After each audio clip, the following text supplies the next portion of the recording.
ताडगोळे असतात हे अशा प्रकारे आपण सोलून घेऊया. याप्रमाणे सोलून निघते. सालं काढल्यावर अशी दिसते. मी अगोदरच तुकडे करून ठेवलेले आहेत. आता आपण 4 ताडगोळे घेतले होते ते 4 ताडगोळे आहेत.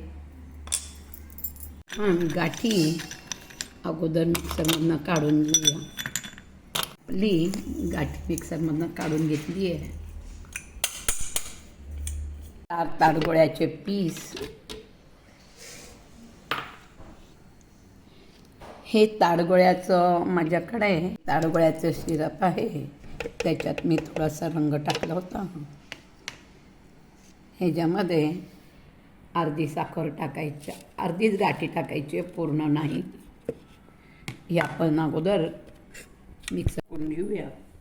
1 लिटर दूध घेऊया. परत आपण त्याला मिक्सरमध्ये फिरवून घेऊया.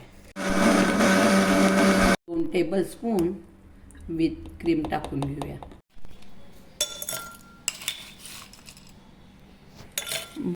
ही कोल्ड ड्रिंक.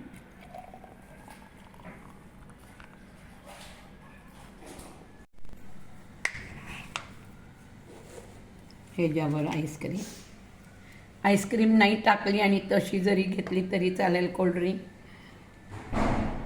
ताडगोळ्याला अशी स्वतःची चव नसते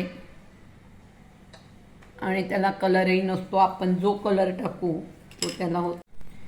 हे झालं आपलं ताडगोळ्याचं मिल्कशेक. हे मिल्कशेक दुधामध्ये न करता तुम्ही पाण्यामध्ये जरी केलं तरी चालेल. फक्त थोडासा पुदिना टाका, तोही शरबत चांगला लागतो पाण्यातला, आणि दुधातलाही मिल्कशेक चांगला लागतो. करून लाईक करा, शेअर करा, कमेंट करा. नक्की करून पहा.